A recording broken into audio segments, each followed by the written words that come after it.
इस कार्यक्रम के पुण्यार्चक हैं परम गुरु भक्त परिवार बेंगलोर। हे भगवान नमोस्तु, हे भगवान नमोस्तु, हे भगवान नमोस्तु। आपकी मंगलमयी दिव्य देशना हम सब जीवों का मोक्ष मार्ग प्रशस्त करे, ऐसी पूज्य भावना के साथ पूज्य श्री के पावन श्री चरणों में कोटि सा हे भगवान नमोस्तु नमोस्तु नमोस्तु। जय श्री ओम नमः सिद्धेभ्यः, जय श्री ओम नमः सिद्धेभ्यः। सर्वमंगल मांगल्यं सर्वकल्याणकारकं प्रधानं सर्वधर्माणां जैनं जयतु शासनं। पंच परमेष्टि भगवान की, आचार्य श्री गुरुवर कुंद कुंद महाराज की, आचार्य श्री गुरुवर विद्यासागर महाराज की। कुलकीर्त चक्रवर्ती जगत पूज्य मुनि पुंगव 108 सुधा सागर जी महामुनि राज की, पूज्य मुनिवर श्री 108 शिव सागर जी महाराज की, पूज्य आरिका संघ की, पूज्य मुनि संघ की नमोस्तु भगवान।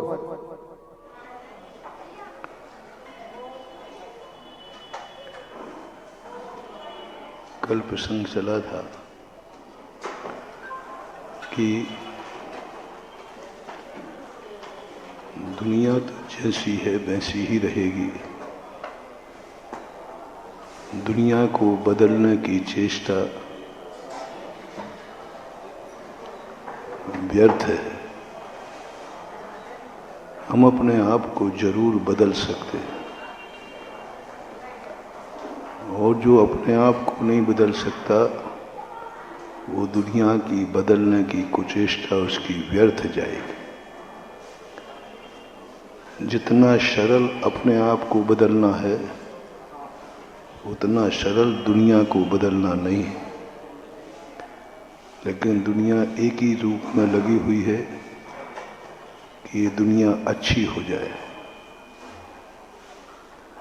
दुनिया अच्छी हो जाए। कोई ये प्रयास नहीं कर रहा है कि मैं अच्छा हो जाऊं।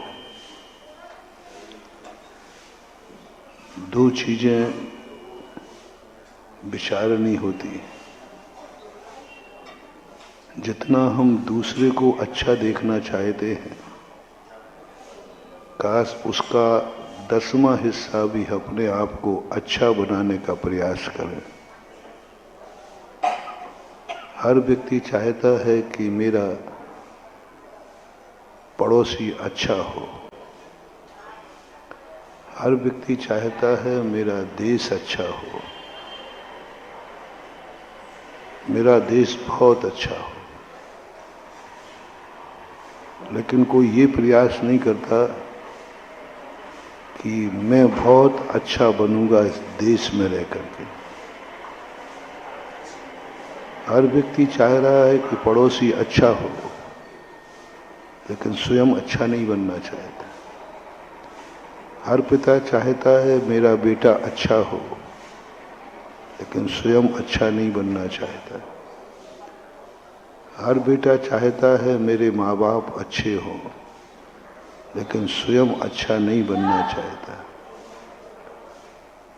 हर भाई चाहता है मेरा भाई अच्छा हो, लेकिन स्वयं अच्छा नहीं बनना चाहता। हर व्यक्ति चाहता है मेरी पत्नी अच्छी हो, सती सीता हो, लेकिन स्वयं राम नहीं बनना चाहता। हर व्यक्ति चाहता है कि मेरा भगवान अच्छा हो, लेकिन भक्त भी मैं अच्छा हूं ये विचार नहीं करता। मेरे गुरु अच्छे हों, लेकिन शिष्य नहीं सोच पा रहा है कि मैं बहुत अच्छा हूं। और कल हमने यही प्रसंग कहा था, हमारे जितने पूज्य हैं, जितने अच्छे हैं, उन सबको मंदिर बनाएं और उस मंदिर की ध्वजा हम स्वयं बने। हमें देख कर के दुनिया समझे कि धर्म कितना अच्छा है। धर्मात्मा को देखकर धर्म कभी देखने में नहीं आता, धर्मात्मा देखने में आता है। और धर्मात्मा को देखकर लोग समझ जाएं कि ये धर्म कितना अच्छा होगा। भक्त को देखकर आज भगवान हमारे सामने नहीं है। हम लाख भगवान की दुनिया को बताएं कि भगवान है, कहाँ है? आज के लोग, आज के भौतिकवादी कहते हैं सब मिथक कल्पनाएं हैं, भगवान हो ही नहीं सकता, है ही नहीं भगवान, कहाँ है भगवान? हम समझाते हैं वो शास्त्रों में लिखा है ना कि भगवान था, तो वो कह देगा शास्त्र भी तुम लोगों ने लिख लिए नहीं, उसको जीवंत उदाहरण दो। यदि भगवान नहीं होता तो दुनिया में भक्त नहीं होता। भक्त है इसका अर्थ भगवान है। कल हमने बहुत बड़ा उदाहरण दिया था। दुनिया में किसी के भगवान आज नहीं है, किसी के भी। विश्व के अंदर किसी का भी भगवान आज सामने प्रत्यक्ष नहीं है, लेकिन पूरे विश्व में भगवान के भक्त आज भी जिंदा है। और कल अपन ने कहा था ऐसा कोई देश बताओ, 24 घंटे दिए थे तुम्हें सोचने को, जिस देश में कोई किसी ना किसी भगवान को नहीं मानता हो। पढ़े लिखे देश ले लो, वैज्ञानिक देश ले लो, अमेरिका, रूस, जर्मन, जापान, जितने देश हैं, ऐसा मुल्क में कोई एक स्थान बताओ जहां कोई किसी ना किसी अदृश्य शक्ति को ना मानता। मैं तो 50 साल से खोज रहा हूं, मुझे तो नहीं मिला, लेकिन आप लोग, क्योंकि आपके पास तो नेटवर्क है, मोबाइल है, सारी दुनिया तुम्हारी जेब में है, शायद तुम्हारी जेब में मिल जाए कोई देश जो किसी को भी नहीं मानता है ही नहीं। तो ये संसार की सर्वसम्मति बता रही है कि भगवान तो कहीं ना कहीं है, हैं? बता रहा है कोई?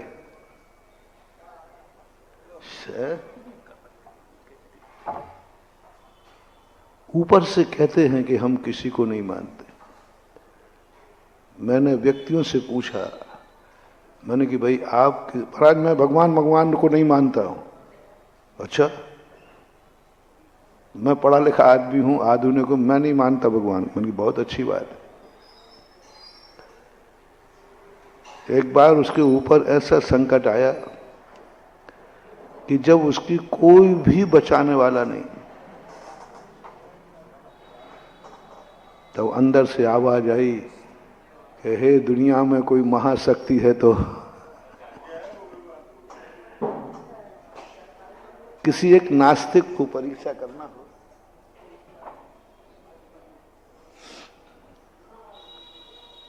तो एक घनघोर जंगल में एक कुएं में उसको छोड़ दो, वो कुएं में गिर जाए। नास्तिक है। आप देखना, वो सीढ़ियां मीडिया तो बाद में देखेगा, पहले ऊपर कोई है क्या? अरे ऊपर कोई क्या है? ऊपर वही है जिसको तू नहीं मानता है।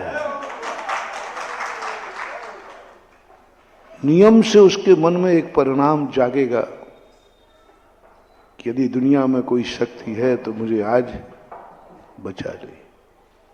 यही आवाज बता रही है कि दुनिया में कोई महाशक्ति है। जब दुनिया की कोई शरण नहीं होती है तो वह महाशक्ति ही शरण होती है। विपदा बता देगी। विपदा में हर व्यक्ति आस्तिक बनता है। जो लोग अच्छे दिनों में आस्तिक नहीं बन पाते, जो पुण्य के उदय में आस्तिक नहीं बन पाते, ये प्रकृति कहती है ये आस्तिक तो बनेगा, लेकिन अच्छे दिनों में नहीं बनेगा, खोटे दिनों में बनेगा, खोटे दिनों में बनेगा। दो तरीके से आस्तिक बना जाता है। जैसे एक बार मैंने उदाहरण दिया था, एक व्यक्ति अपराध करता है, होते हैं सज्जन पुरुषों से भी अपराध होते हैं, हो जाते हैं, लेकिन वो जैसे ही अदालत में जाता है, पहली बात तो जो सबसे महाजन है वो अपराध होते ही स्वयं जाएगा अदालत में, मैंने अपराध किया है, मुझे सजा दी जाए। ये किसका लक्षण है? महासज्जन का। महासज्जन का लक्षण है कि साहब मैंने किया है। सज्जन पुरुष की तुम्हारे में सज्जनता है कि नहीं, मोटिवेशन, तुम सज्जन हो कि नहीं, सामने वाला सज्जन है कि नहीं, तुम्हारा बेटा सज्जन है कि नहीं, तुम्हारा दोस्त सज्जन है कि नहीं, तुम्हारा पड़ोसी सज्जन है कि नहीं, तुम्हारा शिष्य सज्जन है कि नहीं। जो कुछ भी दुनिया में है वो सज्जन की एक बहुत छोटी सी पहचान दे रहा हूं। ये मत समझना कि सज्जन से कोई गलती होती ही, जो गलती करे वो सज्जन नहीं, नहीं, सज्जनों से भी गलती होती है। ये परिभाषा मान लो कि सज्जन वो हैं, साधु वो हैं जिनसे कभी कोई गलती ना हो। जिससे कभी कोई गलती नहीं होती है उसको भगवान कहते हैं। जिससे गलती होती, और जिससे गलती होती है उसको अभी दुर्जन मत मानना। बस ये देखना, गलती होने के बाद किसी को इसकी गलती मालूम नहीं है, फिर भी ये अपने मुंह से कहता है मेरे से गलती हो गई। जब तुम्हारे मन में ये भाव आए तुमसे कोई पाप हो गया, बुरा हो गया, किसी को मालूम नहीं है, किसी को मालूम नहीं है। दो को मालूम है, भगवान को और आत्मा को। और वो जाकर के कहता है नहीं, मैंने अपराध किया है, मुझे सजा दी जाए। बोले गवाह क्या है? बोले मैं खुद गवाह हूं, इसका नाम है सज्जन। प्रायश्चित को तब क्यों कह दिया गया? हमारे एक प्रायश्चित आता है और प्रायश्चित लेने वाला तपस्वी कहलाता है। मैंने सोचा कि सजा लेने वाला, अपराध स्वीकार करने वाला तपस्वी कैसे हो गया? अपराध जो स्वीकार कर ले तो जेल होना चाहिए। नीति तो यही है। यदि अदालत में कोई व्यक्ति अपना अपराध शुरू कर दे, स्वीकार कर ले, तो उसे सजा बोल दी जाती है या छोड़ दिया जाता है? सजा होती है। ये राजनीति है। और धर्म नीति में क्या है? जो अपना अपराध स्वीकार कर लेता है उसे तपस्वी कहा जाता है कि इसने प्रायश्चित। प्रायश्चित में और प्रायश्चित दिया नहीं जाता, प्रायश्चित लिया जाता है। सजा ली नहीं जाती, सजा दी जाती है। अपराधी सजा भोगता है और दुर्जन सजा भोगता है और सज्जन प्रायश्चित लेता है। बहुत अंतर हो गया, बहुत जमीन आसमान। वो लेने पहुंचा है, मेरी गलती हुई है, मुझे प्रायश्चित दो, मुझे सजा दो। ऐसा भाव जब कभी तुम्हारे मन में आवे, समझ लेना तुम सज्जन हो, तपस्वी हो। तुमने द्वारा किया हुआ अपराध माफ हो जाएगा, वह दंडित नहीं, क्योंकि तुमने स्वीकार किया है। गलती करना इतना बुरा नहीं है, गलती को स्वीकार नहीं करना ये सबसे बड़ा, ये नीति है। नीतिकारों ने लिखा गलती करना उतना बुरा, लेकिन गलती को स्वीकार नहीं करना ये सबसे बड़ा खतरनाक है। हो गई गलती। यदि कोई व्यक्ति अपनी गलती को एक्सेप्ट कर ले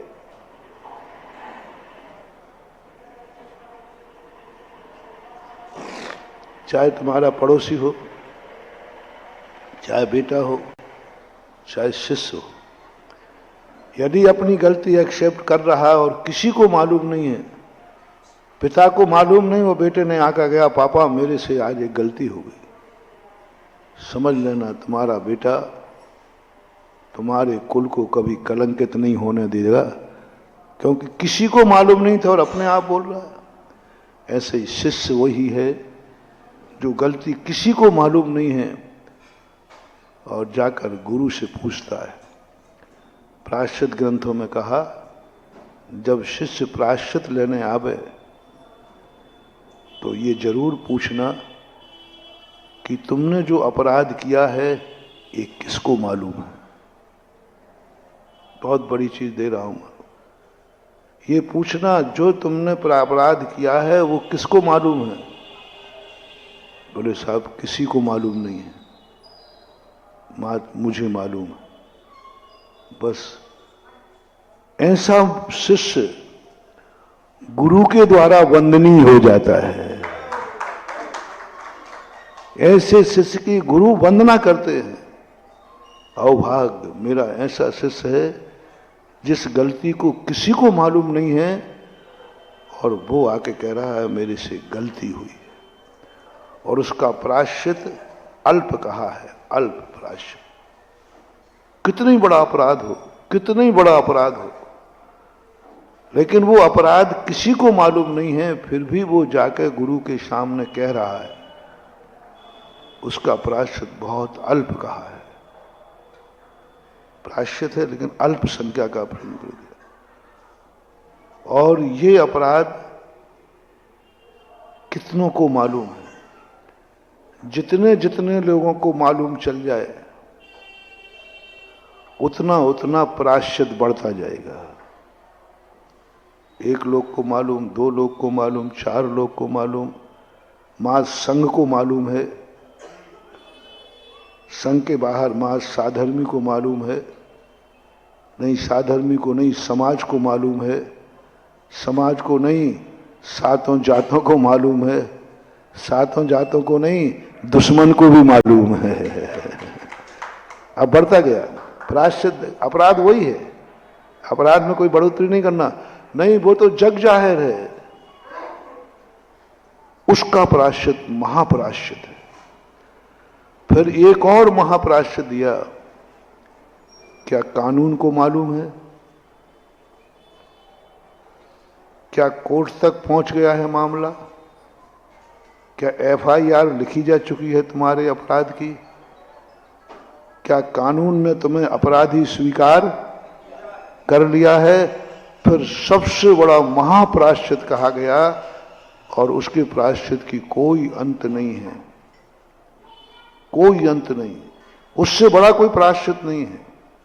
अपराध वही था, एक ही प्रकार का। तो फिर तुम अब सब सारी दुनिया में प्रायश्चित क्यों ले रहे हो? बोले इसलिए ले रहा हूं कि अब सबको तो पता चल ही गया है, अब प्रायश्चित लेकर थोड़ा सबके सामने अपना मुंह धो लूं। कोई प्रायश्चित नहीं, क्योंकि प्रायश्चित वो किस लिए ले रहा है? अपनी इज्जत तो सब धो ही दी, अब प्रायश्चित तो ले रहा है कि जितना संभल जाए उतना लोगों को पता चल जाए कि भाई प्रायश्चित ले लिया है। ये भाव आचार प्रायश्चित देने वाले को ज्ञान होना चाहिए। सजा देना कोई मजाक नहीं है। वकीलों से भी ज्यादा माइंड होता है मजिस्ट्रेट के बाद, क्योंकि दोनों वकील तो अपनी अपनी बात कहते हैं। मजिस्ट्रेट उनसे भी ज्यादा महान होता है। सजा क्या देना है सामने वाला वकील सिद्ध कर रहा है, दूसरा भी सिद्ध कर रहा है, मजिस्ट्रेट चुपचाप होता है। साधु होना अलग है, गुरु होना भी अलग है, और प्रायश्चित देने वाला होना अलग है। हमारे शास्त्रों में भी मुनि कहे, आचार्य कहे, उपाध्याय कहे, एक व्यवस्था और कुंद कुंद आचार्य बनाई प्रायश्चित देने वाला अलग माइंड वाला होता है, अलग ही उसका दिमाग होता है, और वो ये सारे सर्वे करेगा प्रायश्चित देने के पहले कि ये मजबूर होकर प्रायश्चित ले रहा है, अपनी इज्जत बचाने के लिए प्रायश्चित ले रहा है, दुनिया की दृष्टि में अच्छा साबित करने के लिए प्रायश्चित ले रहा है। ऐसे बदमाश का कोई प्रायश्चित नहीं होता, सीधा बहिष्कार होता है, सीधा तू अब इसके योग्य है ही नहीं। अब उसके लिए नहीं, हमारा ये भाव नहीं है। मेरा भाव है कि अपराध तो हो ही गया है, धर्म की रक्षा हो, धर्मात्मा की रक्षा हो, कल के दिन कोई इसी अपराध को मार्ग न बना ले और दूसरे धर्मात्माओं के प्रति लोगों का विश्वास न उठ जाए, इसलिए हम प्रायश्चित ले रहे हैं। तो प्रायश्चित दे दिया जाए, लेकिन बड़ा प्रायश्चित होगा, क्योंकि सबको मालूम चल गया। और जो प्रायश्चित किसी को मालूम नहीं है, वो है तपस्वी, वो है अंतरंग तप। प्रायश्चित को अंतरंग तप में कहा है। अंतरंग तप यानी जो अंदर से लिया जाता है, दूसरे से हमें कोई लेना देना नहीं है। दुनिया कुछ भी कहे, बल्कि मालूम नहीं है, दुनिया की दृष्टि में गिर जाऊंगा। गुरु को भी मालूम मेरा प्रायश्चित नहीं है, मम्मी पापा को भी नहीं है, तो क्यों बताऊं? क्योंकि बताऊंगा तो मैं गुरु की दृष्टि में गिर जाऊंगा। दुनिया को पता चल जाएगा तो मैं नजरों से गिर जाऊंगा। माँ बाप को पता चल जाए तो मैं उनकी नजरों से गिर जाऊंगा। तपस्वी कहता है गुरु तो गिर जाऊं। सारी दुनिया की दृष्टि में गिर जाना, गुरु की दृष्टि में भी गिर जाना, लेकिन कभी तुम खुद की दृष्टि में मत गिरना। सुन रहे हो ना?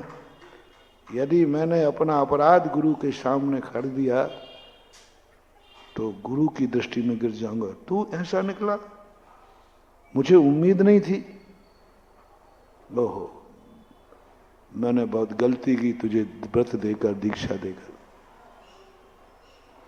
गिर जाना, सारे संघ की दृष्टि में, समाज की दृष्टि में, सब में गिर जाऊंगा। इन सब की दृष्टि में गिरना और एक स्वयं की नजरों में गिरना, दोनों में सबसे बड़ा खतरनाक क्या है? बहुत बड़ा मोटिवेशन है महानुभाव। गुरु की नजरों में गिरा हुआ व्यक्ति पुनः उठ सकता है। गुरु की नजरों में गिरा हुआ व्यक्ति पुनः उठ सकता है। गुरु ज्यादा देर तक किसी को नहीं गिराते। गुरु की नजर जभी तक गिरती है जब तक हम सुधरते नहीं हैं, और सुधरने के बाद हम गुरु की नजर में उठ जाएंगे, दुनिया की नजरों से भी उठ जाएंगे। हम ऐसा कुछ अच्छा करेंगे कि दुनिया एक दिन वो बुरी नजर से देखती थी, अब मुझे अच्छी नजर से देखेगी, क्योंकि तुमने काम ही ऐसा कर दिया अच्छा कि दुनिया कहती है कोई बात नहीं, बुरा कार्य किया तो किया, लेकिन अच्छा कितना बड़ा कर दिया। लेकिन बेटा स्वयं की नजरों में गिर गए तो वो मरने नहीं देगा। तुम शांति से मर भी नहीं पाओगे, क्योंकि अंदर अंदर घुटोगे कि मैंने ये अपराध किया। घुटते रहो मरते दम तक भी। भगवान के दर्शन करोगे तब भी लगेगा दुनिया को भली कुछ दिखा रहा हूं, अंदर से तो मैं। मरोगे तब भी तुम्हारे मन में टीस लगी रहेगी, टीस लगी रहेगी कि मैं कितना भी कुछ हूं, लेकिन अंदर से तो मैं। स्वयं की नजरों से गिरना, अपने जीवन का सब कुछ खोना है, सब कुछ खोना। बार बार पिंच करेगा, बार बार वो बात आएगी, बार बार तुम्हारे लिए ना धर्म ध्यान करने देगा, ना माला फेरने देगा, ना पूजा करने देगा, ना भगवान का नाम लेने देगा, और यहां तक कि तुम अच्छे से शांति से मर भी नहीं पाओगे, क्योंकि स्वयं की नजरों में गिरे हो। तो सबसे बड़ा सिद्धांत है, जो कुछ होगा तो होने दो, मैं अपनी नजरों में तो नहीं गिरूंगा, और जाकर गुरु से कह दूंगा कम से कम ये तो हो गया, अपराध किया था मैंने तो गुरु को। ये है तपस्वी का लक्षण, सज्जन का लक्षण, महाजन का लक्षण, साधु संतों का लक्षण। तो कभी तुम्हारे मन में ये भाव आ जाए और निर्भय होकर कोई भय नहीं, और जाकर के किसी से कह सको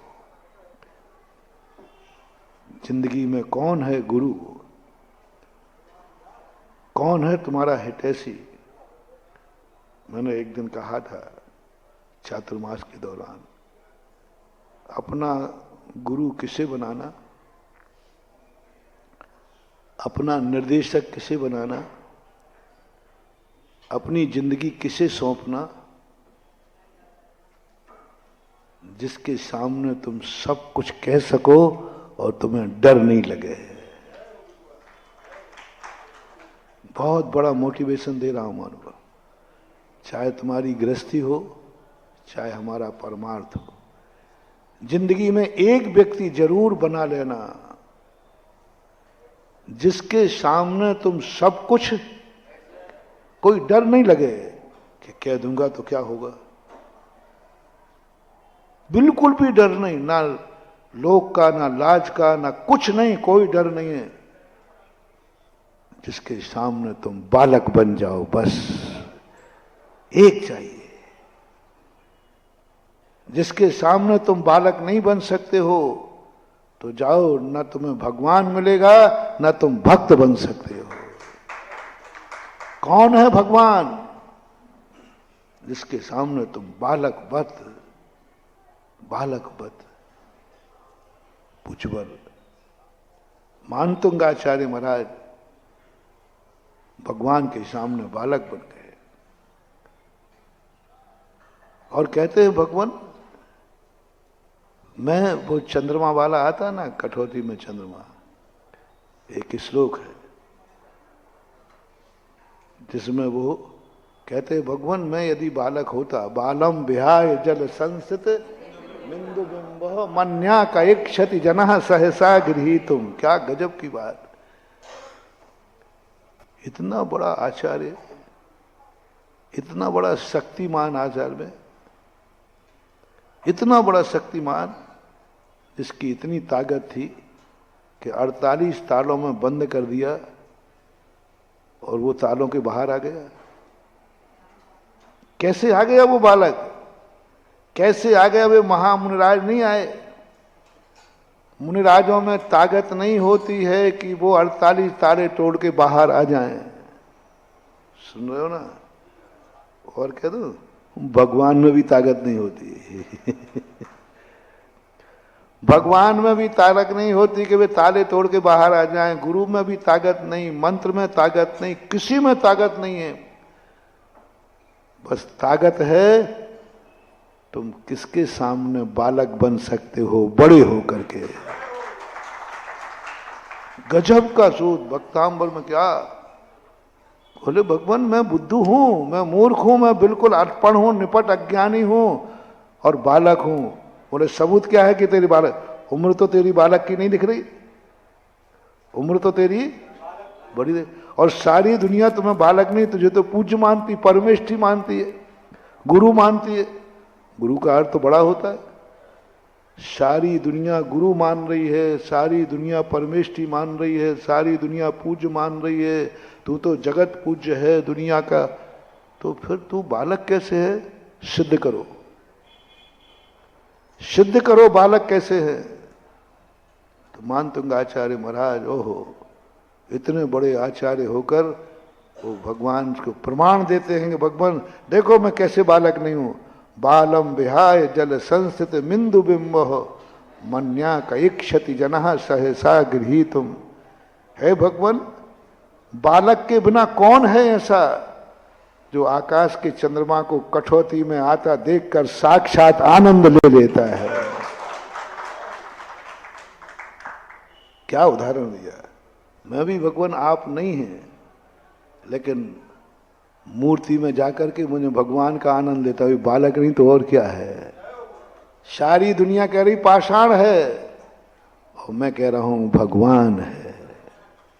बालक का उदाहरण दिया उन्होंने। मां से कहो ना मुझे चंद्रमा मामा चाहिए, तो मां कहती है चंदा मामा दूर के, पूरी कचौड़ी पूर के, आप खावे थाली में, मुन्ना को खिलावे प्याली में। बोलता वो तो बहुत दूर है, तू तो पूरी कचौड़ी खा। उसका अर्थ है चंदा मामा बहुत दूर है, तू उसकी तरफ क्या जा रहा है, ले पूरी कचौड़ी खा, है ना, मालपुए खा।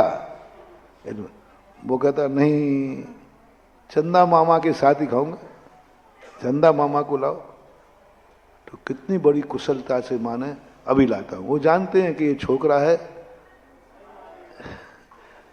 ये बिल्कुल मूर्ख, कुछ नहीं जानता है इसको। तो एक थाली में पानी लाती है और तू मानता नहीं है, जिद करता है, ले ये आ गया, कहाँ है, देख इसमें है, ओह आ गया। माँ तू तो मुझे कह रही थी नहीं आएगा, ये कैसे आ गया। अब जब बालक उस थाली में चंद्रमा देखता है तो उसको छाया की अनुभूति होती है कि साक्षात की? साक्षात अनुभूति होती है, चंद्रमा आ गया और वो साक्षात चंद्रमा होकर उससे खेलता है। बस भगवान यही तो बालक की निशानी है। चंद्रमा कभी आकाश में कभी नीचे आता नहीं है, और उसको जैसे ही थाली में दिखाया तो वो कहेगा आ गया चंद्रमा। ऐसे ही भगवान आप कभी आकाश से नीचे आते नहीं है, सबको मालूम है दुनिया को। लेकिन जैसे ही किसी ने कहा, महाराज जी ने कहा भगवान आ गए, मंदिर में बैठे हैं, और हम गए तो हमें साक्षात भगवान की अनुभूति हुई। क्या मूर्ति में सही बोलना, झूठ मत बोलना। अभी थोड़े बड़े बन जाओ, तुम तो वैसे ही बड्डे हो, हालांकि बड़े बड़े कुछ नहीं हो, सब दही बड़े हो।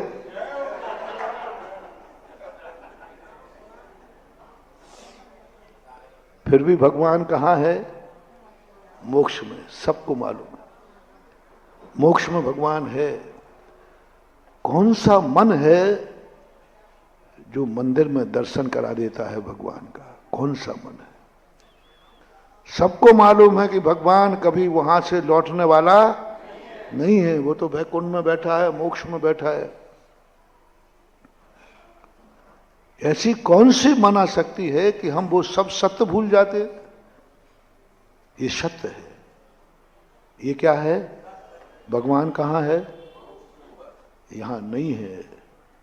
वो तो एक बार चला गया तो लौट कर आने वाला और कलयुग में तो खास तौर से आने का सवाल ही नहीं। ये मालूम है, हमें ज्ञान है। फिर ऐसी कौन सी अंतर चेतना जागती है कि हम वो सत्य भूल करके और आनंद आता है भगवान मेरे सामने बैठा हुआ है। सत्य भूल गए। मुझे मालूम था काले कल्प सते पीछा गते शिवानाम न च विक्रिया लक्ष्या। 3 लोक में उलट पुलट हो जाए तो भी भगवान कभी नीचे आने वाला नहीं है। फिर क्या हो गया? कौन सा हिप्नोटिज्म, कौन सा संमोहन है? ऐसा क्या संमोहन हो गया कि मंदिर में जाते ही हमें नहीं दिखा कि भगवान कभी आएगा नहीं, ये हमें बुद्धू बनाया जा रहा है। सब भूल करके हमारा मस्तक झुक जाता है भगवान के सामने और आनंद आ जाता है। भगवान का ही आनंद आता है, मूर्ति का आनंद नहीं आता। बोलो, मूर्ति का आनंद आता है कि भगवान का? भगवान का। मूर्ति का आनंद नहीं आता। मूर्ति का आनंद आ जाता तो खिलौना है, लेकिन हमें आता है भगवान का। और वह जो अनुभूति है, भगवान इससे अंदाज लगा लो कि मैं बालक हूं। इससे अंदाज लगा लो कि मैं बालक हूं, आज तक चंद्रमा कभी जमीन पर, और मैं क्या मान रहा हूं, देखो आ गया ना।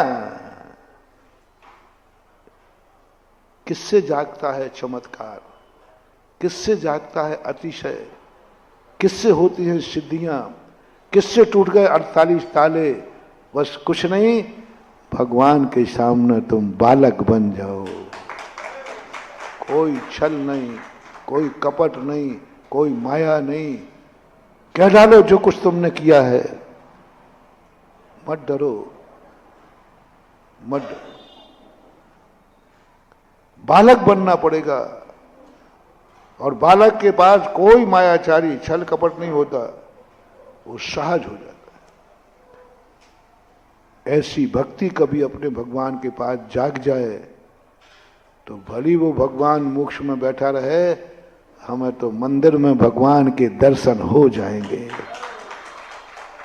और भगवान से कोई पूछेगा, भगवान आप, हम अभी भारत में घूम के आ रहे हैं, वहाँ एक भक्त कह रहा था मेरे भगवान मेरे मंदिर में हैं, और वहाँ कोई फोन लगा ले वे भगवान से कि भगवान के आप मंदिर में आए थे? बोले पागल है क्या, मैं तो कहीं गया ही नहीं हूं, मैं तो यहीं हूं, सिद्धालय से कहीं आता है क्या नीचे? भगवान कहेंगे मंदिर में गया नहीं हूं, और भक्त कहेगा मैंने मंदिर में भगवान को देखा है। और भगवान बहुरूपिया होता नहीं, भगवान कभी बहुरूपिया होता नहीं, माया भी नहीं होता भगवान। नहीं, भगवान बहुरूपिया होगा, बहुत सारे रूप बना लेता, नहीं, भगवान कभी बहुरूपिया नहीं होता, भगवान कभी मायाचारी नहीं करता। भगवान तो ओरिजिनल सत्य टंकोत की एक ही होता था, एक ही है, एक ही रहा है और एक ही रहेगा। लेकिन यहां कितने भगवान हैं? भगवान कितने थे पहले बताओ, थे कितने? बोलो ना, भगवान कितने थे? एक। और अभी भगवान कितने हैं?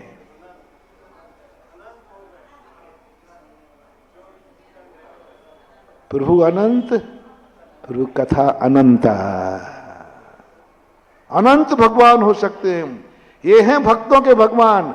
साक्षात भगवान में अनेक रूप धारण करने की शक्ति नहीं है, लेकिन भक्त अपनी भक्ति से भगवान को जहां चाहे जिस रूप में चाहे उस रूप में वो दर्शन कर सकता है। जहां चाहे जिस रूप में चाहे जब चाहे भगवान उसके सामने होंगे। ये खबर भगवान को भी नहीं है, ये खबर भगवान को भी नहीं है, ये खबर चंद्रमा को भी नहीं है कि मैं बालक की थाली में पहुंच गया। ये है बालम विहाय। जिंदगी में ऐसे ही गुरु, गुरु का रूप क्या है? तुम्हें गुरु मिल गया क्या? तुम्हें गुरु मिल गया क्या?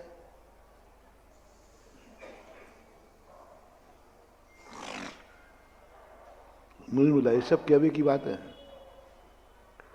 मैं गुरु मिल गया है तो क्या तुम्हारे मन में कोई अपराध करने पर उनके सामने कहने में डर तो नहीं लग रहा है? डर तो नहीं लग रहा है?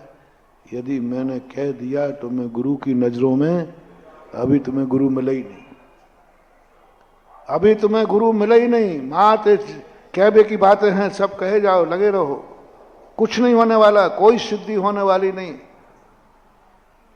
कोई सिद्धि होने वाली नहीं, गुरु का आशीर्वाद भी फलने वाला नहीं। गुरु का लक्षण क्या है? जहां सब कुछ कह सको। क्या कहा, फिर से बोलो? सब कुछ कह सको, कुछ भी नहीं, डर ही नहीं मुझे। गुरु गिरा देंगे, गुरु भगा देंगे, गुरु पढ़ाना बंद कर देंगे, गुरु हमारा अपमान कर देंगे, मेरा सब कुछ मिट जाएगा, ये भय भी नहीं आना चाहिए। मन में ये शंका उत्पन्न ही नहीं होना चाहिए। क्या मतलब? चिंता मत करना, ऐसे निश्चल मन से, ऐसे निश्चल भाव से या तुम गुरु के सामने कोई बात रखोगे तो सच्चा गुरु तुम्हारी उपेक्षा नहीं करेगा, तुम्हें गले से लगा लेगा। यही तो गुरु देख रहा है। किसी को अपराध मालूम नहीं है और ये अपराध मुझे बता रहा है, इसको डर भी नहीं लग रहा है कि ये मेरी नजरों से गिर जाएगा। प्रायश्चित देने वाले गुरु की क्षमता बता रहा हूं कैसा होता है, ये योग्यता बता रहा हूं। शिष्य प्रायश्चित दे रहा है, गुरु यही सोच रहा है, गुरु ने यही पूछा किस किस को मालूम है। साहब किसी को मालूम नहीं, पर मैंने अपराध किया है। बस यहां गुरु का आनंद, अपन सोच रहे हैं गुरु की नजर में गिर जाऊंगा और गुरु आनंद से उछल रहे हैं। गुरु कह रहे हैं मैं धन्य हो गया ऐसे शिष्य को दीक्षा दे करके, धन्य हो गया, मेरे भाग्य है कि मुझे ऐसा शिष्य मिला जो अपराध किसी को मालूम नहीं है और मुझे बता रहा है। उसे डर नहीं लग रहा है कि गुरु महाराज मेरे साथ क्या व्यवहार करेंगे। जहां डर लगने लग जाए, एक बार एक जेल में प्रवचन करने गया तो थोड़े से जेली थे, तो मेरा मन हुआ कि इनका इंटरव्यू लूं कि इन्होंने अपराध किए हैं, क्यों किए, कैसे किए। एक अपराध को करने के समय मैंने, महाराज जी मैंने अपराध नहीं किया, और एक कहता है मैंने अपराध किया है।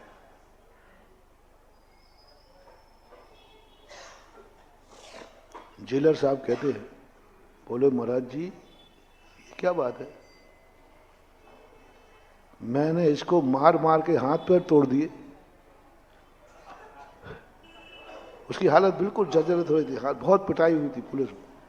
बोले पुलिस की रिमांडर पे है और पुलिस आए दिन इसको 2-3 बार रिमांडर पे ले चुकी, हाथ पैर तोड़ चुकी, लेकिन अभी तक इसने कबूल।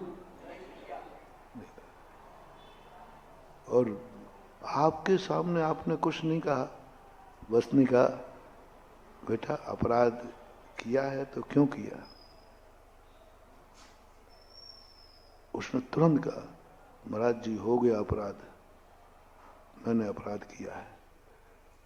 जज साहब कहते महाराज जी ये कौन सा जादू है, हम लोगों को दे दो। ये तो अब तो लगता है कि हम लोग एक प्रस्ताव पास करते हैं कि किसी अपराधियों से कबूल कराना है तो या तो महाराज को थाने में बैठाल दो या महाराज के बाद ले चलो। इतना मारा, आज तक स्वीकार नहीं किया उसने। और आपके सामने मैंने कि जेलर साहब आप थोड़े से पूछने का तरीका तो बोलो क्या है, बोल तूने अपराध किया, नहीं तो मैं डंडे मारूंगा। और हमने क्या कहा, हमारी टोन देखी, बेटा अपराध क्या शब्द किया, अपराधी को मैंने क्या कहा, बेटा क्या बात है। बस यही तो बात है, तुम अपराधी से घृणा कर रहे हो और मैं अपराधी को बेटा बना रहा हूं। तुम पाप के साथ साथ पापी से घृणा करते हो और साधु पाप की घृणा करता है, पापी से। उनको कह रहा है, देखो कितने प्यार से पूछा। एक बार विदेही जंगल में नदी किनारे बैठी थी, सारे हिरण पक्षी उनको चारों तरफ से घेर लिया, और जैसे ही रामचंद्र जी आए सारे पक्षी सब उड़ के भाग गए, सब भाग गए। तो रामचंद्र जी कहते हैं, हे सीते ये बता, तू जब अकेली बैठती है तो सब तुझे आके घेर लेते हैं और हम लोगों के आते ये सब क्यों भाग जाते हैं, तेरे पास ऐसा क्या जादू है। बोले साहब आपके पास एक जादू नहीं है, हमारे पास एक जादू है। बोले जो तुम्हारे पे कंधे पे टंगा है ना, पशु भी तुमसे नहीं डर रहे हैं, जो तुम्हारे कंधे पे टंगा है इससे है, और मेरे कंधे पे कुछ है नहीं, इसलिए मां की ममता का आंचल है, इसलिए चले आते। मैंने कहा जेलर साहब आपके कबूल कर दे तो तुरंत जेल में ठूस दोगे, और हमारे सामने कबूल कर ले तो हम गले से लगा लेंगे। यही तो कहा था रामचंद्र जी ने जब विभीषण को लंकेश कहा, तो यही तो कहा था रामचंद्र जी ने, राज गयो कछु सोच नहीं, नहीं सोच हमें वनवास भये को, सीता हरि कछु सोच नहीं, नहीं सोच दशानन रार ठये को, लक्ष्मण शक्ति का सोच नहीं, एक सोच विभीषण भूप कहे को।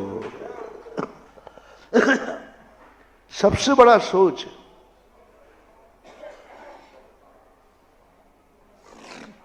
सबसे बड़ा सोच चिंता का विषय बन गया।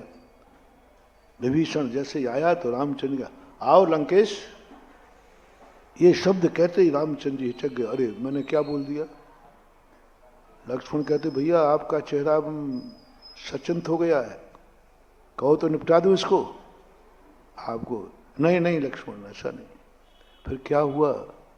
बोले लक्ष्मण मैंने विभीषण को लंकेश कह दिया, अयोध्येश कह देते तो डर नहीं था, यदि रावण मेरी शरण में आ गया, अपराध स्वीकार कर लिया, तो फिर मेरे वचन का क्या होगा। यदि रावण ने स्वीकार कर लिया अपराध, फिर मैं उसी गद्दी से नहीं उतार पाऊंगा, मैं गद्दी से नहीं उतार पाऊंगा।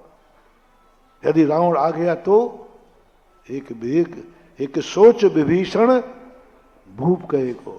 अयोध्येश कह दे तो कोई बात नहीं, मैं गद्दी पर नहीं बैठूंगा, विभीषण मैंने तो लंकेश कह दिया। यहां क्या शिक्षा मिलती है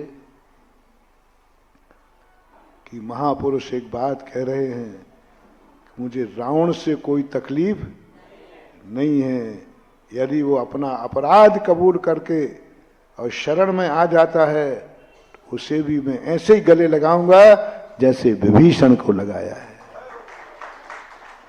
इसलिए अपराध की जो भाषा होती है, बस वो जाकर समर्पित हो जाता है।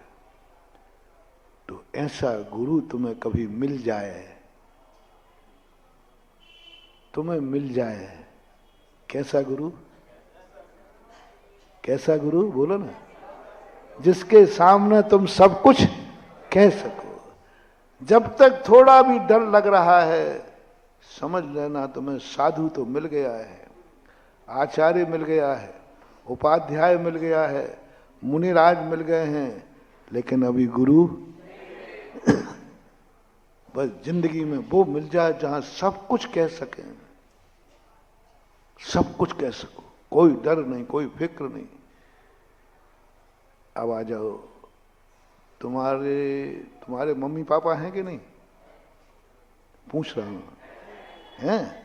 हमारा जी कोई आकाश से थोड़ी आया हूं, नहीं है।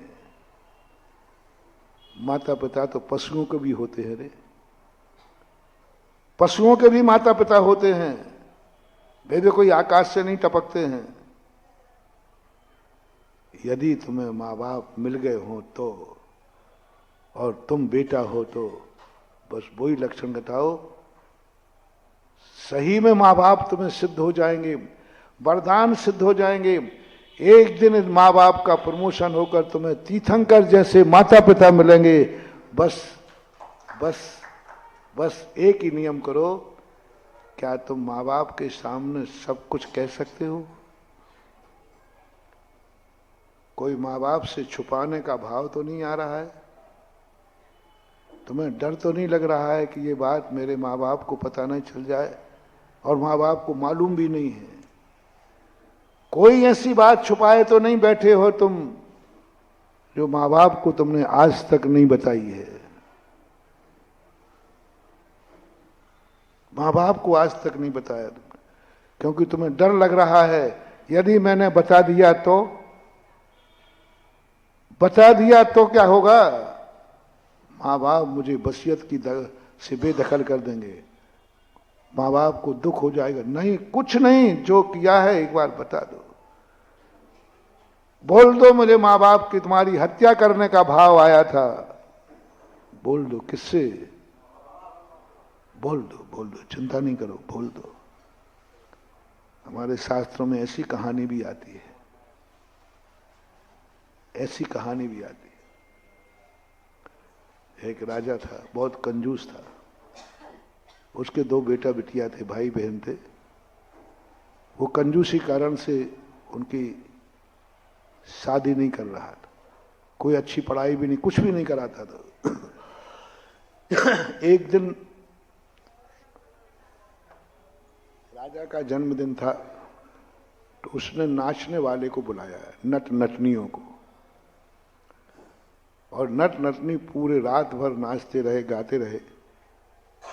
बाजे वाले, नाचने वाले मात इसलिए पूरी ताकत लगाते हैं बस उनको निछावर मिल जाए। नाचने वाला, बजाने वाला कितने रुपया दो उससे खुश नहीं होता।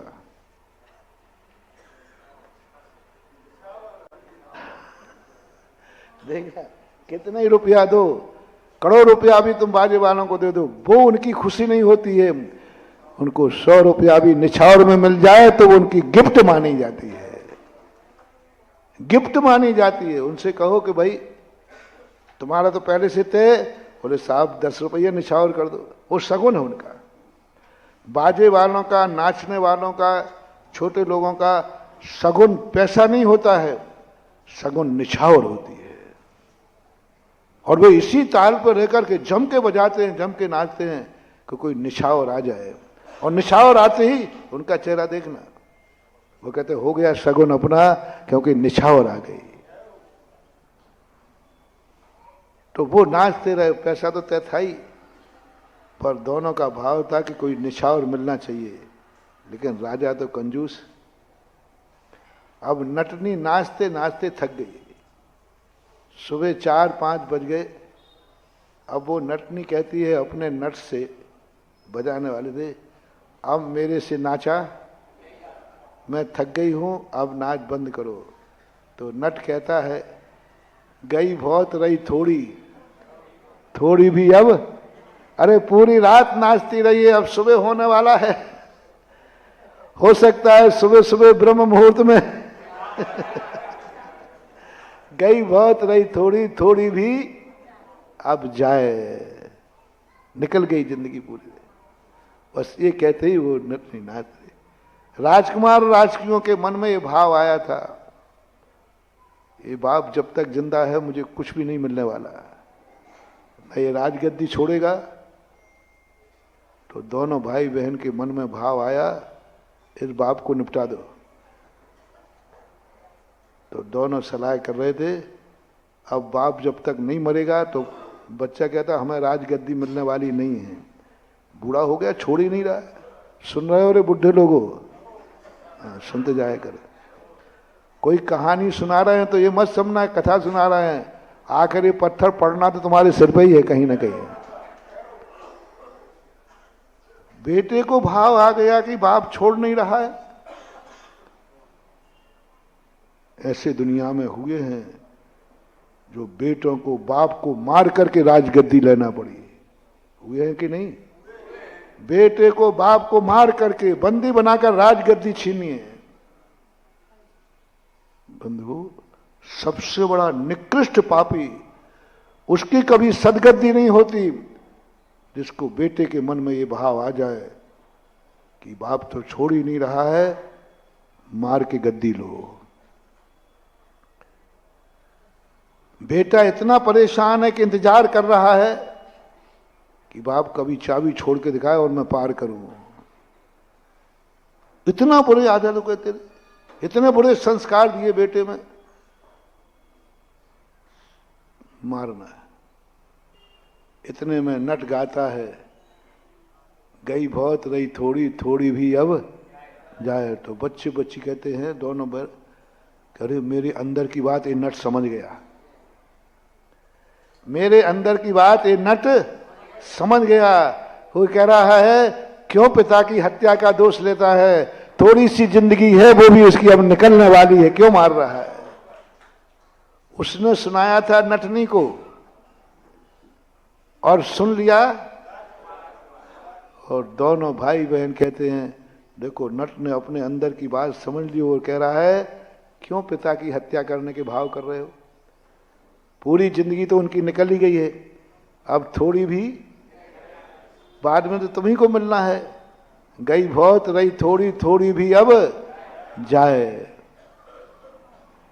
ये अर्थ लगाया भाई बहन ने दोनों ने। ओहो, आज बहुत गलती हो जाती, बहुत अपराध हो जाता, अपन पिता की हत्या कर देते। कभी जिंदगी में अपन लोग अपने आप को माफ नहीं करते। ओहो, इस नट ने तो हमारी आंखें खोल दी, मुझे एक पाप से बचा दिया। तुरंत राजकुमार ने अपने गले का हार उतारा और राजकुमारी ने कंगन उतारा और उसको भेंट में दे दिया।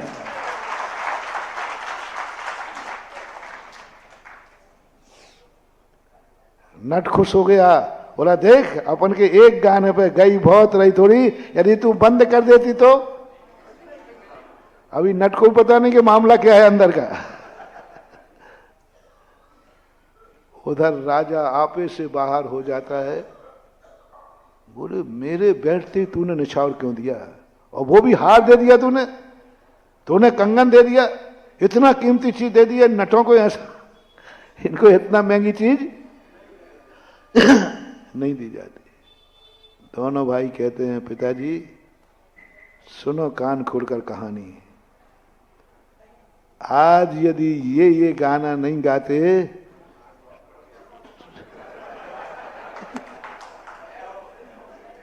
निपट गए होते, आप अभी तक चले गए होते, अभी तक तो आरती पे बैठ के गा रहे होते राम नाम सत्य है, चले गए होते। बोले क्या बात है? बोले हाँ पिताजी ये बात है। ये बात किसको मालूम है? ये बात किसको मालूम? दोनों कहते मैंने बताया तो किसी को नहीं है, लेकिन नटनी समझ गए हैं। नटनी समझ गए हैं कि मेरे अंदर क्या चल रहा है। राजा ने तुरंत नट को आया, बोले तुम राजकुमार राजकुमारी की मन की बात को समझते हो क्या? बोले राजा साहब मुझे तो क्या पता। बोले तुम्हें मालूम नहीं कि इन्होंने मुझे मारने का भाव बनाया? बोले आप मुंह से कह रहे हो। तो फिर तुमने ये कैसे गाया, गई बहुत रही थोड़ी, थोड़ी भी अब जाए? अरे राजा साहब मैंने तो नटनी थक रही थी इसलिए।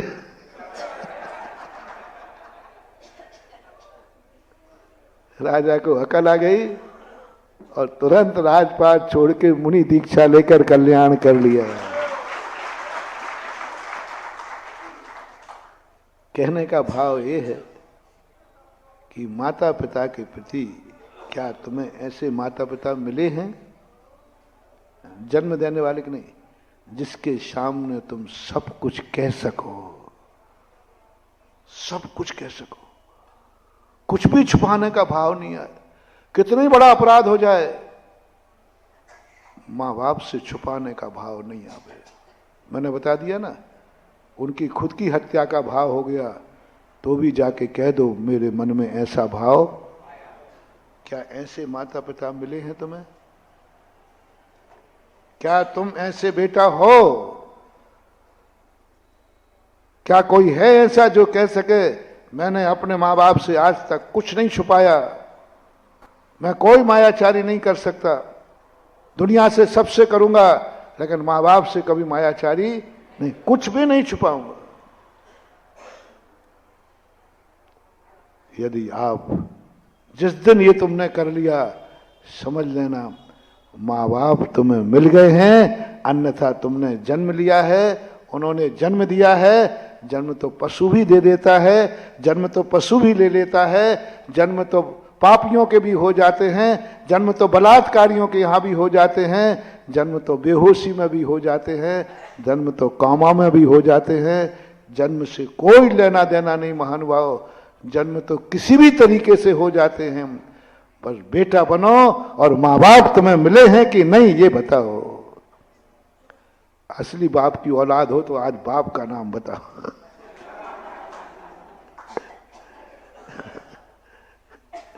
हो तो असली खबराना नहीं। लेकिन धार्मिक भाषा भी है ना, धार्मिक भाषा जन्म देने वाले को माँ बाप नहीं मानती। ऐसी दशा जहां हम माँ बाप से कुछ नहीं छुपाएंगे, झूठ मत बोलना, शेयर करना, नहीं तो फिर वही कल वाला गाना फिर कहूंगा, झूठ बोले। आज सबसे ज्यादा किससे छुपाते हो तुम लोग? पाप तो छोड़ो, आजकल तो धन दौलत भी माँ बाप से छुपाते हो। मैंने एक दिन पूछा था ना, यदि तुम्हारे, आजकल तुम लोग बहुत डुप्लीकेट हो। पहले माँ बाप ऐसा नहीं मानते थे, पहले ससुर को ससुर ही मानते थे, सासू को, लेकिन आजकल एक नया पैटर्न चल गया है, सास ससुर को मम्मी पापा कहना, और बल्कि जी कहना, पापा जी मम्मी जी। हमने इस पर बहुत बड़ा डिस्ट्रैक्शन दिया था एक दिन, छात्र जी बोलते हो, और सगे पापा को, हाँ तुम्हारा बाप को पापा। तो मैंने कहा कहीं ना कहीं तो बदमाशी है। सास ससुर ही है, माँ बाप नहीं हो सकते वो, कहीं शास्त्रों में नहीं लिखा है। लेकिन आजकल लोगों ने आपने मान लिया, क्योंकि आज नकली का जमाना है। दो पापा चाहिए, इस पापा का कटा करके।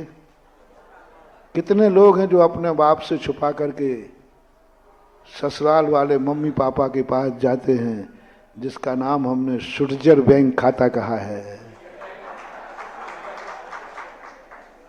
क्या खाता कहा? शुटजर बैंक का खाता है। क्या कर रहे हो अभी?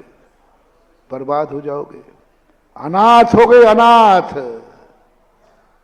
माँ बाप का मुंह देखने को नहीं मिलेगा, क्योंकि तुमने माँ बाप से जन्म लिया है, लेकिन तुम इतना छुपाओ, इतना दुराओ।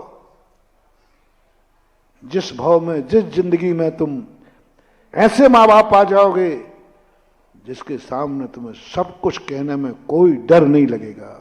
खुली किताब, दुनिया के सामने नहीं, दुश्मन के सामने नहीं।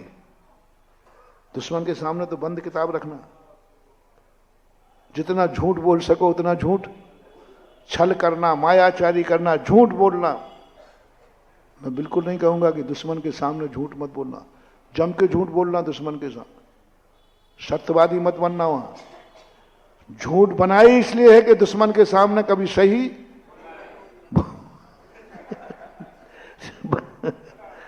झूठ है कि नहीं दुनिया में, ये बताओ। काय के लिए? इसलिए दुश्मन के सामने कभी सही नहीं बोलना, मायावी रखना, छल कपट सब सीखना बेटा।